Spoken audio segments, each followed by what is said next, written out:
बिस्मिल्लाहिर्रहमानिर्रहीम अस्सलामु अलैकुम। इन्फो टीवी में आपको खुशामदीद कहते हैं। आज की एक और मुफीद वीडियो में आपको बताएंगे कि आप सऊदी अरब के अंदर से जापान का वीज़ा खुद से कैसे अप्लाई कर सकते हैं, ऑनलाइन कौन कौन से डॉक्यूमेंट रिक्वायर्ड होंगे, क्या प्रोसीजर है, मुकम्मल आपको तफसीलात देंगे। तो चलिए बिना तख़ीर के वीडियो को शुरू करते हैं। आपकी स्क्रीन पर जो आपको वेबसाइट नज़र आ रही है, ये कॉन्सुलेट जनरल ऑफ जापान इन जद्दा की वेबसाइट है, जो कि jadda.ksa.emb-japan.go.jp।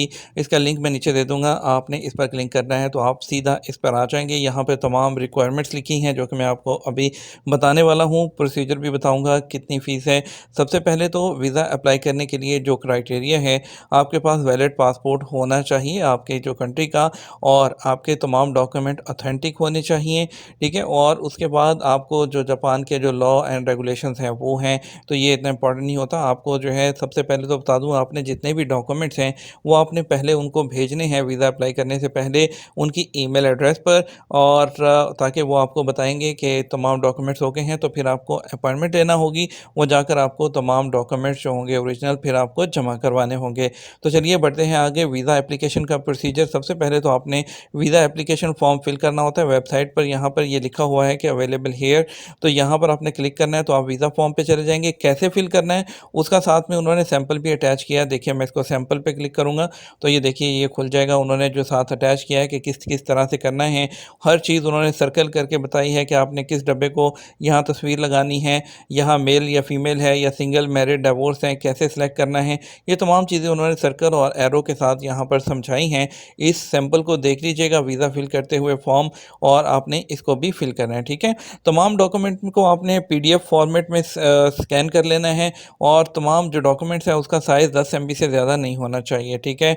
और आपको जो कौंसलर सेक्शन है, जब आप अपॉइंटमेंट के बाद जाएंगे तो वहाँ पर आपको तमाम ओरिजिनल जो है वहाँ पे सबमिट करना होंगे, ठीक है। और अब आप कहेंगे कि डॉक्यूमेंट ईमेल कहाँ पे करने, यहीं वेबसाइट के ऊपर ही यहाँ लिखा हुआ है, please inquire us by email, ठीक है।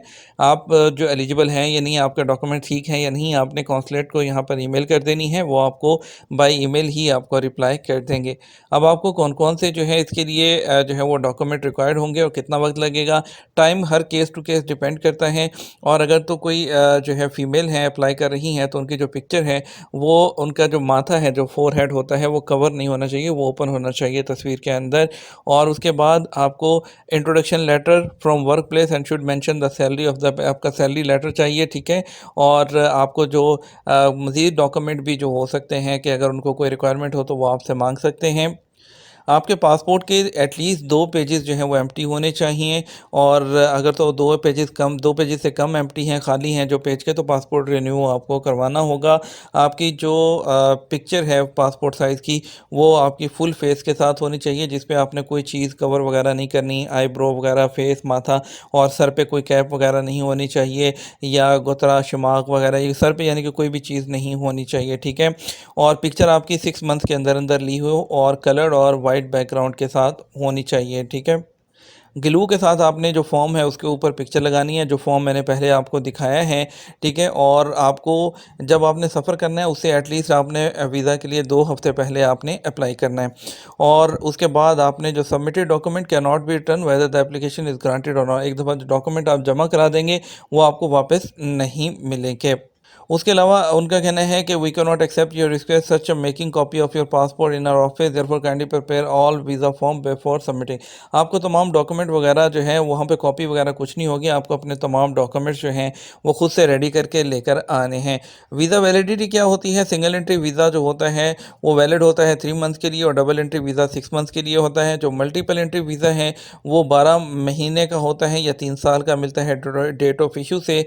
और इन केस ऑफ जो visa is valid for 3 months, आपको जो द होल्डर कैन जो use it to enter Japan any time with in 3 months from the date of issue. Date of issue के 3 माह के अंदर अंदर आप कभी भी जो है वो एंटर हो सकते हैं। और अगर 3 माह के अंदर अंदर वीज़ा को यूज़ नहीं किया जाता तो ऑटोमेटिकली इनवैलिड हो जाएगा। फ़ीस जो है आपको कौंसलेट के अंदर वहाँ पर ही कैश के अंदर पे करनी होती है, वहाँ पर डेबिट या क्रेडिट कार्ड एक्सेप्ट नहीं होते हैं। और इसके अलावा जो वीज़ा फ़ीस है जो, उसके अलावा उसको तो आपको मैंने ऑलरेडी बता दिया है। और आपको कौन-कौन से फॉर्म जो हैं वो कौन-कौन से डॉक्यूमेंट रिक्वायर्ड होंगे, मैं दोबारा से बता देता हूँ। लेटर ऑफ़ इन्विटेशन है, लेटर ऑफ़ गारंटी है, उसके अलावा लेटर ऑफ़ इंट्रोडक्शन है और लेटर ऑफ़ गारंटी। ये तमाम जो कॉमन फॉर्मेट्स होते हैं, ये यहाँ पर जो है मौजूद हैं इसके अंदर यहाँ पर।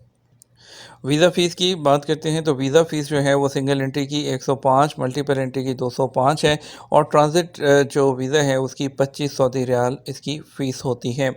ठीक है? और आपको तमाम डॉक्यूमेंट और उसकी रिक्वायरमेंट्स के बारे में बता दिया है। मज़ीद तफ़सीलात के लिए आप ख़ुद भी इस वेबसाइट पर आकर यहाँ पे चेक कर सकते हैं। तमाम डॉक्यूमेंट को फ़िल करने के बाद उनको ईमेल कीजिए। अगर ओके आता है तो उसके बाद तमाम डॉक्यूमेंट्स ओरिजिनल जो है आप जापान के कॉन्सुलेट में जाकर वहाँ पर सबमिट करवाएँगे। अपॉइंटमेंट लेने के बाद अपॉइंटमेंट जो है आप उनके साथ कांटेक्ट कर सकते हैं। ईमेल पर आपको तमाम डिटेल दे देंगे, वहाँ जाकर जमा करवाइएगा। होपफुली आप इसको कर सकते हैं। कोई ज़्यादा मुश्किल काम नहीं है, सिर्फ़ आपको डॉक्यूमेंट्स खुद से अरेंज करने होते हैं। किसी की भी हेल्प लेने की ज़रूरत नहीं है। आप तमाम डॉक्यूमेंट खुद से पूरे करके खुद अप्लाई कर सकते हैं। उम्मीद करते हैं वीडियो आपको मुफीद लगी होगी। इसी तरह की मज़ीद वीडियोज़ देखना चाहते हैं और सऊदी अरब के हालात से बाखबर रहना चाहते हैं तो इन्फो टीवी को सब्सक्राइब कर लीजिए। अपना ख्याल रखिएगा, हमें दुआ में याद रखिएगा। अस्सलाम वालेकुम।